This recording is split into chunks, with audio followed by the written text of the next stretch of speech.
China and the US have not always been able to find ways to work together. 如果美方不踩刹车，继续沿着错误的道路狂飙下去，陷入对抗冲突。 One area that they have been able to collaborate successfully has been the movie business, even if that hasn't been without its problems either. Because I was in love with you. But so cozy did the relationship get that in the last decade, some films from the two countries have been hard to tell apart. But just as China was starting to assert its independence, the world came to a halt. So why can't China just quit Hollywood?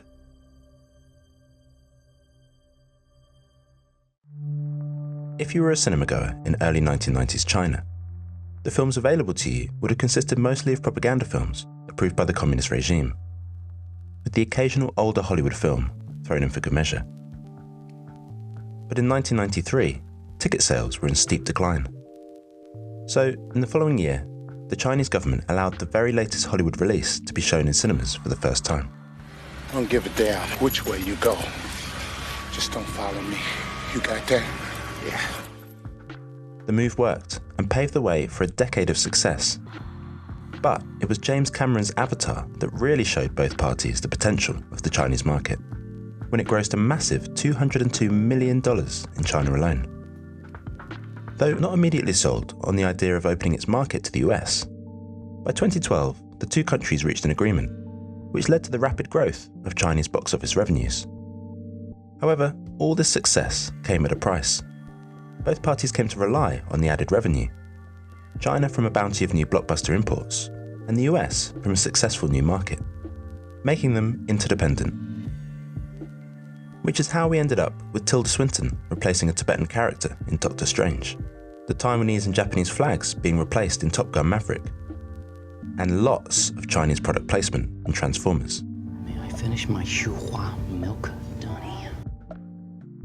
Any film playing in China needs to be approved by the State Administration of Radio, Film and Television and adhere to their regulations, which Hollywood had been only too happy to accommodate to keep the flow of money coming from Chinese sales. Which is why this alternate ending of Fight Club exists.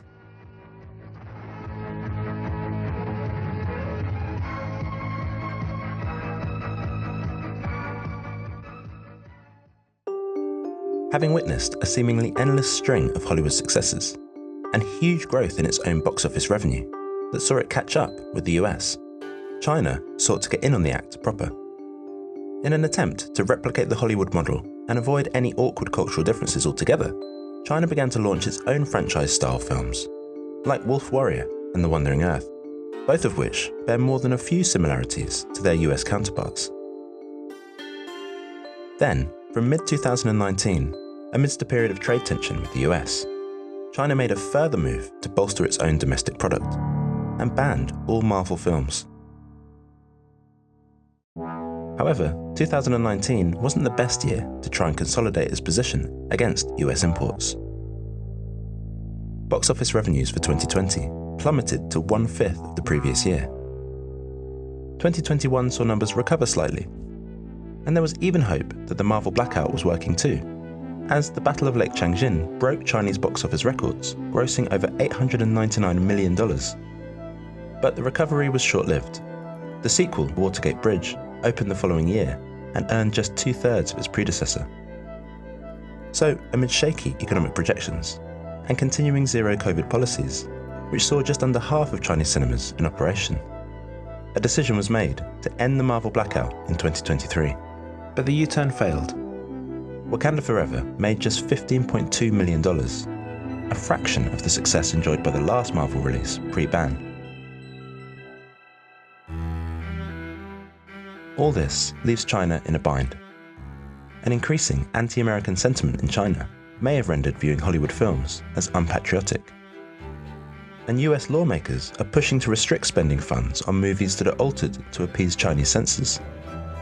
Chinese cinema audiences have grown used to an endless supply of Hollywood-style franchise blockbusters, which over time brings diminishing returns as audiences lose interest. Having become so dependent on each other after years of collaboration, both parties are now in need of each other more than they've ever been.